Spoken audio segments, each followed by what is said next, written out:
look, I haven't clicked on a link in my email in probably 10 years, but just because I'm very paranoid about that stuff. The thing is, when you store the social security number right here and the name right next to it, well, then we got a problem. The fact that we actually have that now is such a benefit, because it means that not even the money that you potentially pay to these ransomware groups is untraceable. Your hard drive, your system, whatever it is, we're holding it ransom. What do I do, Mike? Do I pay them? Should I just pay them? Should I just do it? So it's really a conundrum, that decision of, what is the most expedient way to recover access to whatever I need to have access to.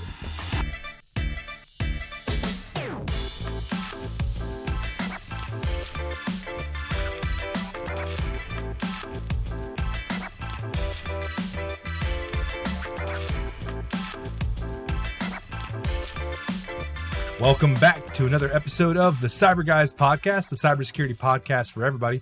My name is Andrew Valencia, and as always, I'm joined by Mike Hill. And hang on a sec. Something wrong? There's a weird notepad file on my desktop that I didn't see before. What is this? Oh my God, Mike. Oh no. Oh my goodness, I just got hacked. I've been the victim of ransomware. They're telling me I have to pay them $4.2 million in Bitcoin just to get access to all the video files for this podcast. What do I do? Oh man, look at that. Ransomware attack. What do I do, Mike? Do I pay them? Should I just pay them? Should I just do it? That is the choice that we have to talk about today. When you're attacked with ransomware, what do you do? Is it better to pay or just let them do whatever they've done? I don't know. Let's talk about it. All right. So if you haven't guessed by my terrible acting, today we are talking about ransomware, what it is, how it's becoming so prevalent, and at the end of the day, do we just pay? Do we just pay them? What should we do? But first, if you're not subscribed already, make sure you hit that subscribe button. If you are subscribed, thank you so much for coming back. Make sure at the end of the video that you hit the like button if you enjoyed it. Share it with your friends if you got any value out of the video. And be sure to check us out on all major podcasting platforms, because we are there as well if you like to listen instead of watch. Now that that's out of the way, Mike, let's talk about ransomware today. Today, there is a headline. It's huge. Every day there's a headline. Ransomware is the big vector. I mean, you can't get around it. It is crazy. So I think for the folks at home, for the non-technical folks out there, I think it would behoove us to probably describe a little bit about exactly what ransomware is. Good idea. So let's talk. Good place to start. What exactly is ransomware? The thing about ransomware is it combines real in-person crime with technology. It's one thing for someone to snoop or to do a keylog on you and steal your information and they go off and use it. It's something else entirely when they attack your system, maybe encrypt your hard drive, lock you out of something that is yours, and then they contact you and say, haha, we have the control to your system. We have the keys. We have the control. And the only way to get your control back is to pay us. We're holding your IT resources, your assets, your hard drive, your system, whatever it is, we're holding it ransom. Yep. Give us the money to get free. Give us the money now, or even give us the money in a certain time period, or we will delete all the data, right? And the actual ransomware can take form a couple different ways, right? Like you said, you can encrypt data, but you can also lock assets, like lock computers completely down themselves, right? You can have a splash screen that comes up that locks the computer completely, that doesn't get removed until you pay the ransom. Right, like Eternal Blue. The other thing, though, that also falls into the same category of ransomware is when they've stolen your information. In other words, they've done a typical exfiltration of sensitive information. But then they tell you, hey, we got access to your system. We downloaded all your private information. Pay us or we'll release it to the public. That's also a type of ransomware. At least it falls into the umbrella of ransomware.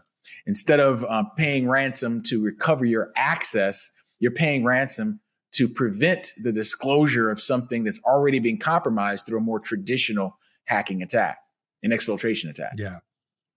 And that's kind of the thing about ransomware, is that it is not just an attack that affects businesses and corporations, but it's also an attack that affects, users and consumers alike, all varying different degrees, of course.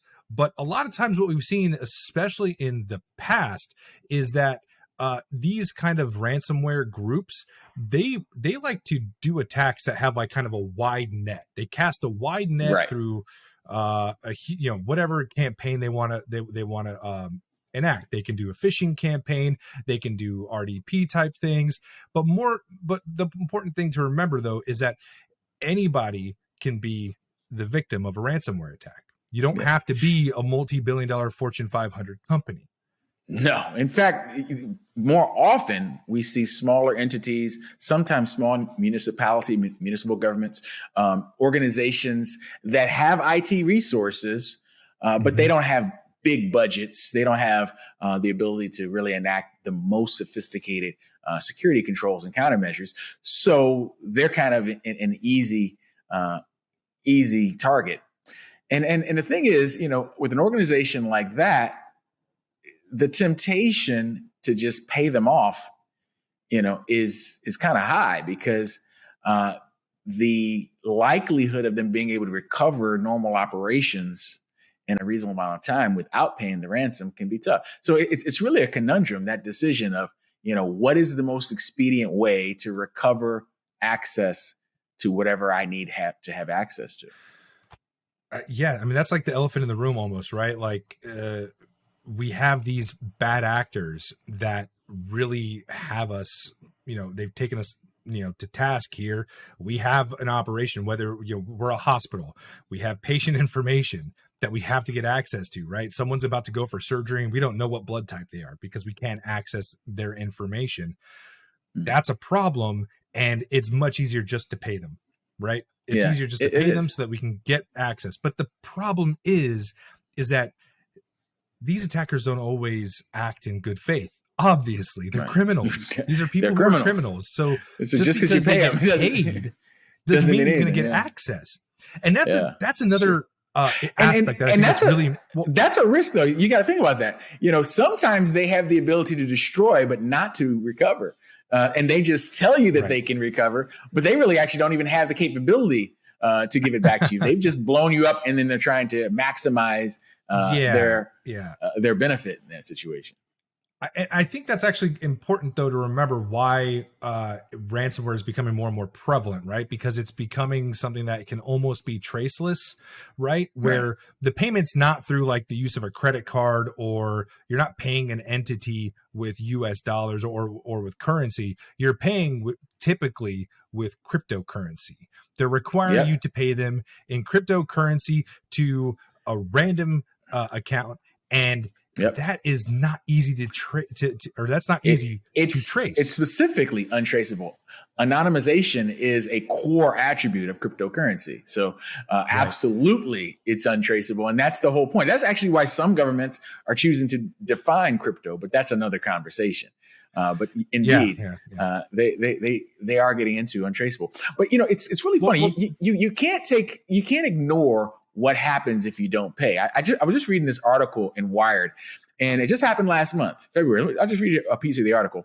It said attackers from a Russia-based ransomware group called Black Cat. They hit a physician practice. It's a regular doctor's office in Lackawanna County, Pennsylvania. That's part of the Lehigh Valley Health Network. So that means that they got access to all sorts of patient information. They got information on radio oncology treatment, so cancer patients, and they demanded to be paid. Well, Mhm. the the Lehigh Valley Health Network refused to pay.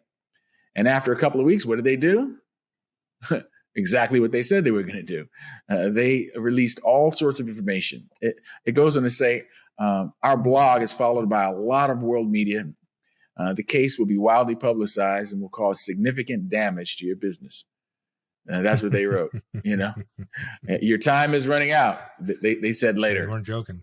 We're Yeah. ready to unleash our full power on you. They threatened them. So they didn't just do it, But guess what? Eventually they did. And the thing is, because we're dealing with oncology, there were photos of patients from various angles and positions. So just imagine that. You're a cancer patient getting treatment for breast cancer. Part of the screening is to look to see if there's some malformation, some evidence of growth. And they'll use photos to do this. It's in the system.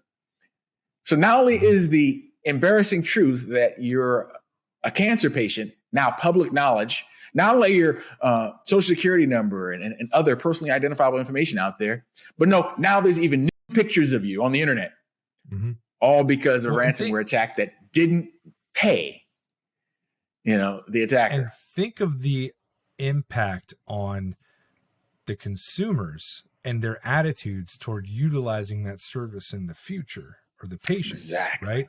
Exactly. I wouldn't want to use that hospital again, knowing that anything that happens that should be private is going to potentially be exposed. Yeah, That's reputational risk is incentive. huge. That's why the incentive for a lot of organizations, especially hospitals, is there to just pay off the ransomware groups, give them whatever they want, and we'll get our info back. And we'll go to the authorities afterwards. Like, this is like something that's really important to remember, is that just because it's on the internet doesn't mean that there's not mechanisms in place in, especially in the US, for reporting those types of things. But oftentimes ransomware attacks are underreported.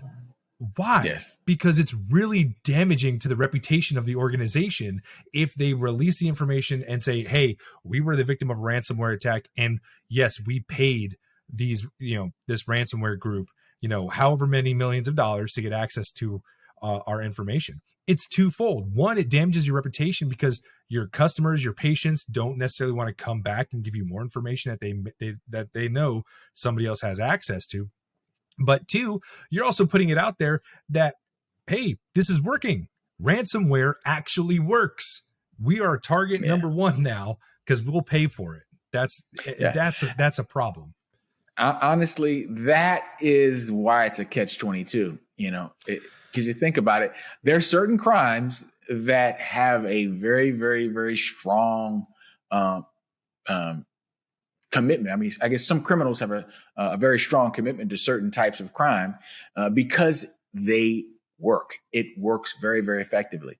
I mean, for a while, and I think it's still the case, but for a while in South America, Mexico, a few other places, kidnapping was literally one of the number one businesses of organized crime, because people would actually take out ransom insurance, kidnapping insurance, that sort of thing. And it was just becoming a business. You snatch them one off the street, you send the ransom note, you get paid, you drop the person at some random corner and they come back, and it just becomes a merry-go-round of criminal activity because it works. Drug dealing, people buy drugs, they want drugs. So selling drugs works.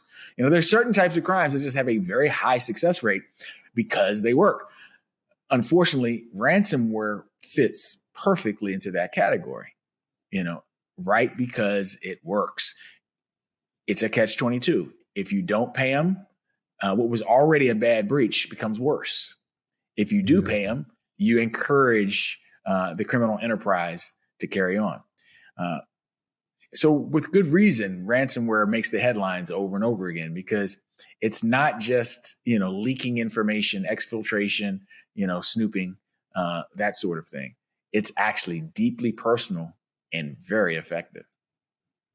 Yeah. And while the discussion around whether or not to pay to get data back that is personal in nature or private in nature, health related, is something I think, I don't know that there is a right answer. That is something I think that whoever is the victim has to make that decision themselves. But there is an instance that we should talk about where we've seen it paid to, we've seen organizations pay ransomware groups to get functionality back to their systems. Right. And we're talking really about, the Colonial Pipeline attack that happened in 2021. And for those of you who were living under a rock at the time or don't remember, us here on the East Coast, we had a massive run on gas, right? Back in, I think it was May 2021. And that was because a ransomware group hacked into the Colonial Pipeline and was able to stop the actual production of oil. They ended up paying something like $4.4 billion to these people, to these attackers. It was insane. They ended up paying the ransom so they can get it back. And honestly, the one reason that we know that it happened is because it's critical infrastructure. And there's reporting mechanisms in there that they have to report to the government, obviously, when something like this happens. By law. And so when you get to the point where people are now, there's 2-3 hour long lines at gas stations because people are afraid there's no longer going to be gas anymore. Well, the ransomware group is one, right? The attackers won because they caused the chaos, confusion. And on top of that, they got paid. And this is conflating this issue. Conflating this issue is the inclusion of like nation state actors in these certain ransomware groups, which is becoming even more prevalent now. Specifically, that Colonial Pipeline attack was from a group known as DarkSide, and they're primarily in, guess where? Russia, right? And so a lot of these groups are tied to APTs, which we've talked about in the past. They're tied to nation state backers, and their sole job is not just to, sow chaos, but is to get a lot of money. And that's exactly what they did in this case. Very successfully. And the thing is, these groups are multiplying.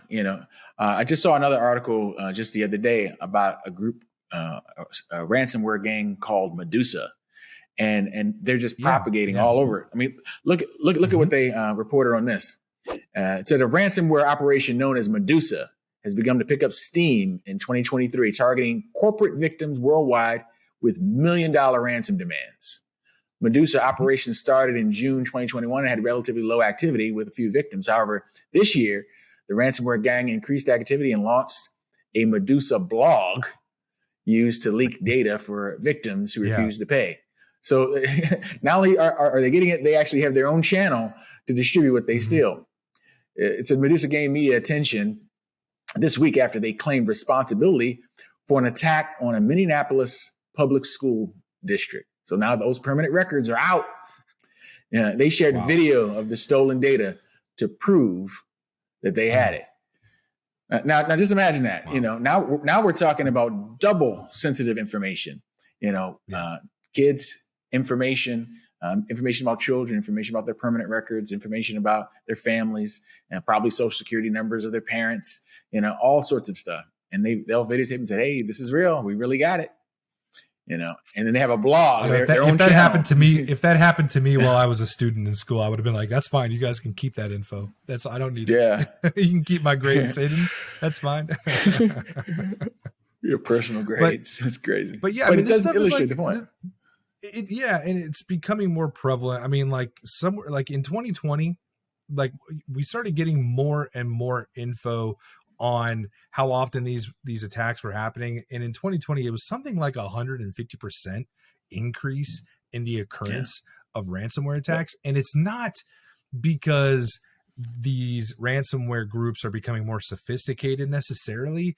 It's because there are actual, the ease of conducting a ransomware attack is becoming more normalized now. Like it's easy for them to go on the dark web, buy a software suite that with a push of a button they can go ahead and conduct an entire ransomware attack on an organization.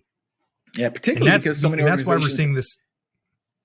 Yeah, but particularly because so many organizations have poor cyber hygiene. Most of these attacks follow the standard vectors that we always talk about. Someone clicking a link in an email, going to some shady site, using some free app that seemed to do what you wanted. And guess what? They didn't want any money to do this cool thing. And it may be something that you really use, but if someone sat down and wrote an app to do something that you want, there's a good chance that there's a malicious intent behind that free application. Not always, but a lot of the times. Yeah, we sound like a broken record. I know this. Yeah, a little bit. Not just on this podcast, but like even when we talk to our customers, we always bring up the same stuff, and it's because it's so effective. It keeps working, right? Mm-hmm. I want to do a supercut someday of every time in the podcast we bring up phishing emails. You know what I mean? Like every single time we say that. Because that's one of the number one vectors of attack, especially for ransomware, is clicking on that link in an email from an unknown sender. That is so effective. It's still working today.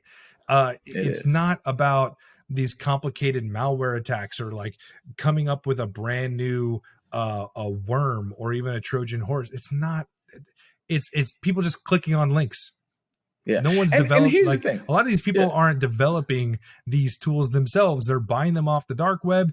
They're pushing out, a phishing campaign. And hey, if they send it out to 100 people, all it takes is the one person to click on it, and that organization's security is completely compromised. Yeah. I mean, it's all predicated on a simple reality. Most firewalls are configured to trust something originating from the inside. Mm-hmm. They're not going to let things come in from the outside, but if it's initiated from the inside, even a very well-designed firewall will usually let it through. So it's the user clicking the link that opens you up. It's the user double-clicking on some app, opening an attachment, plugging a thumb drive that's been corrupted with malware. Somehow the user, the unwary user, is always not always, but almost always the source. Because once that user does what they've done, now it's just normal traffic originating from the user going out to the internet, to some CNC, malware device somewhere out there through a connection that was initiated inside from a trusted user. So everything does. We're a broken record, but everything goes back to that because that's the easiest way to infect, to compromise, to attack a system. So it's the easiest way. It's the most common way, and even large governments, they get hit that way. I mean, South Korea just had a huge breach, and when you really pull it all back down, somewhere someone didn't follow what they learned in their cyber awareness training. It does come back to that. Cyber training and awareness can be a silver bullet in a lot of cases where technology can't. And we've seen that kind of time and time again. But these ransomware groups know that. And that's why they use phishing emails. That's why they use social engineering.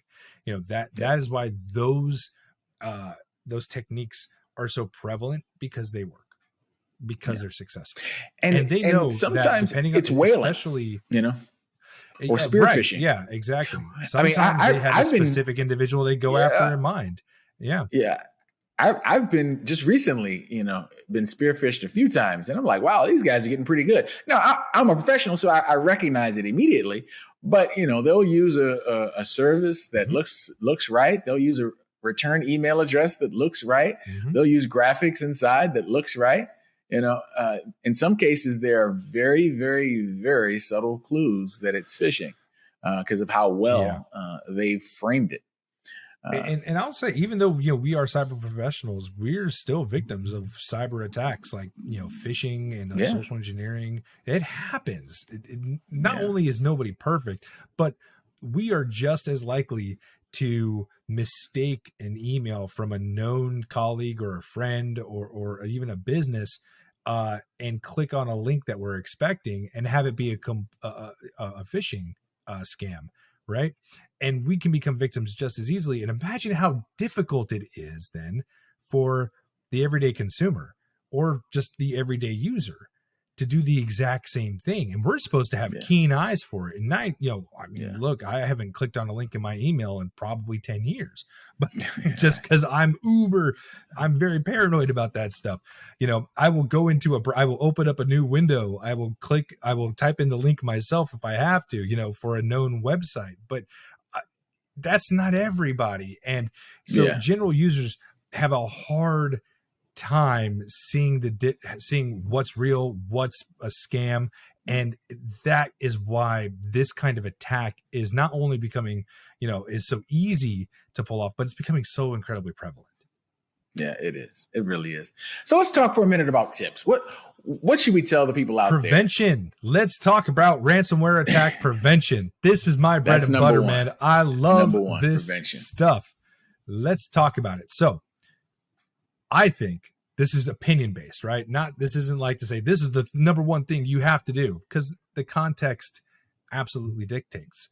But if your only concern is accessing your data, you don't care if it's out there, if it's like pictures of your kids or your grandkids, or if it's just, the script to the movie you're writing.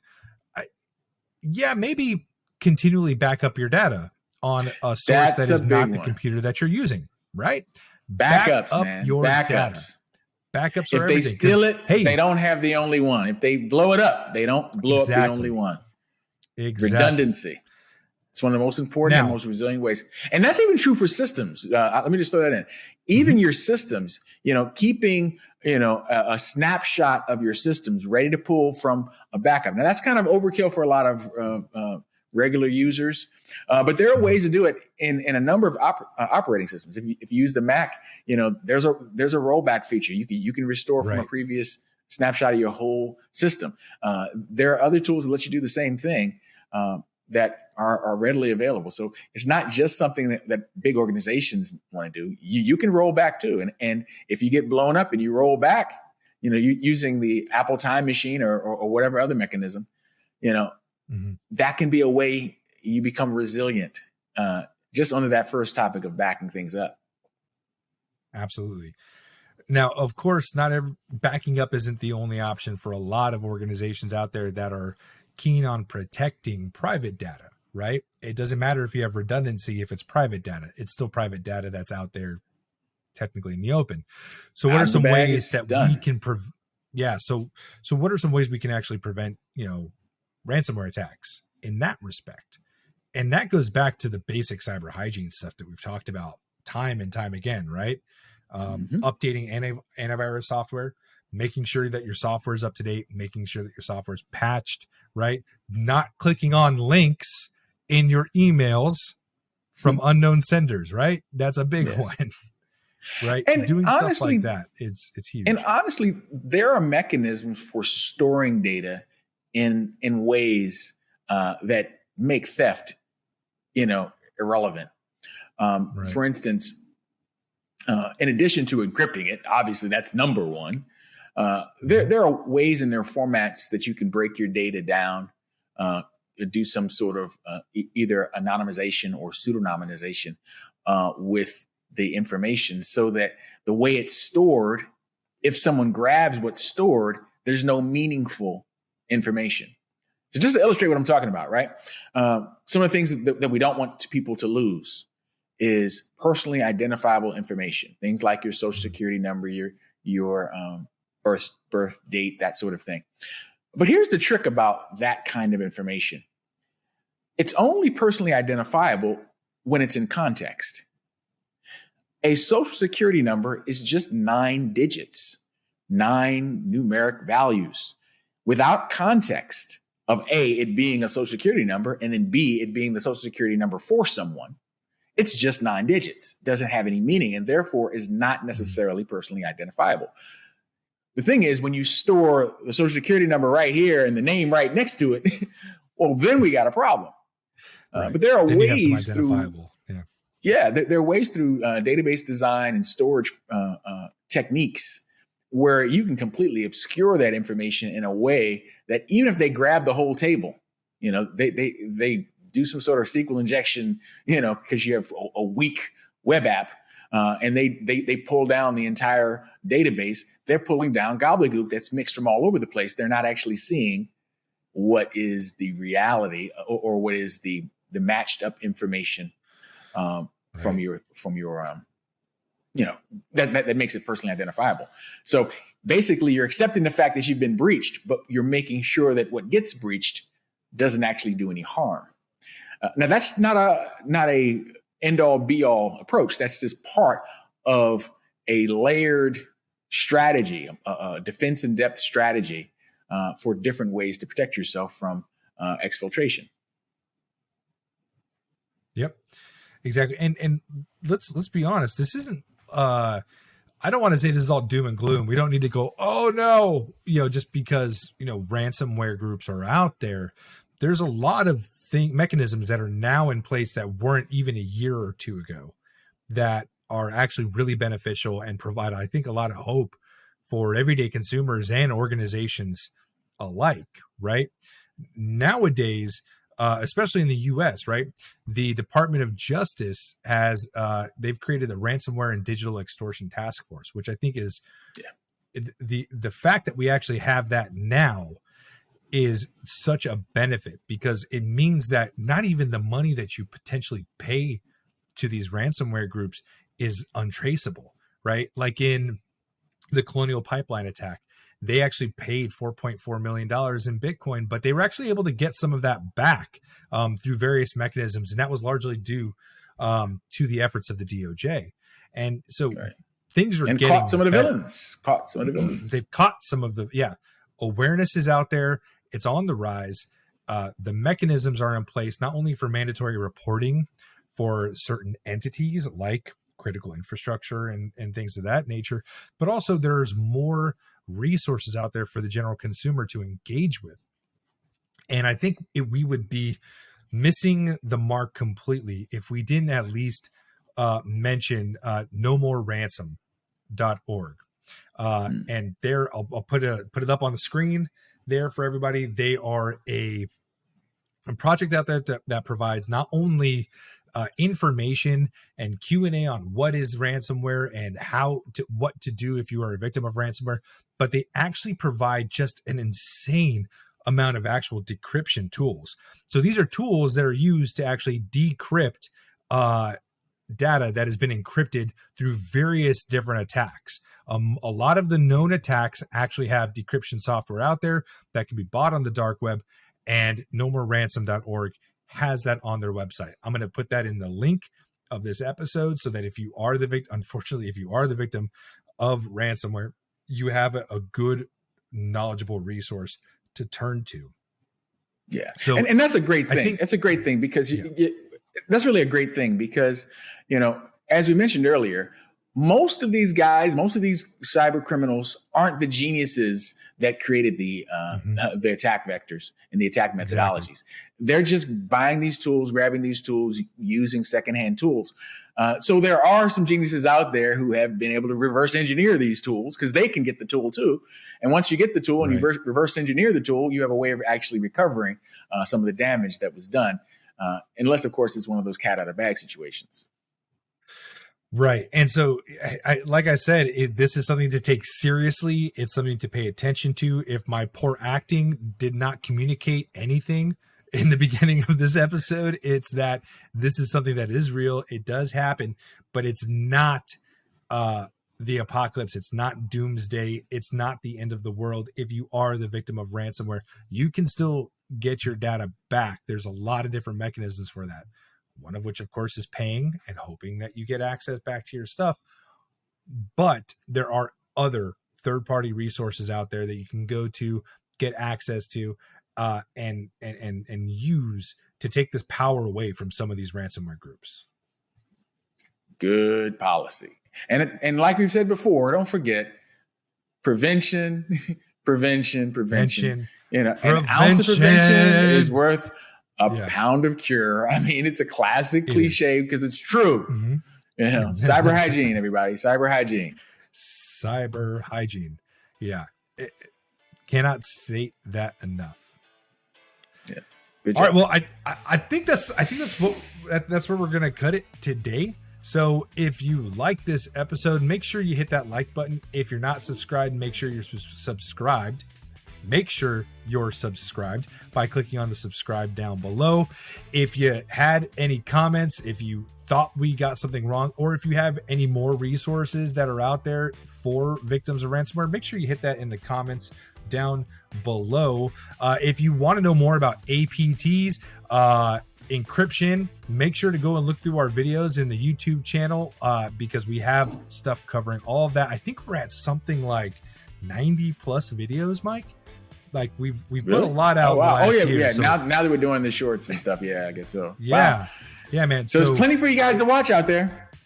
Yeah, take a look at it. There's a wealth of resources out there, and of course, you can catch a brand new episode of the Cyber Guys podcast every Wednesday on every major podcasting platform and on YouTube.com if you want to see our beautiful faces. And don't forget, stay safe, be secure, be sure. We'll see you next time. Take care.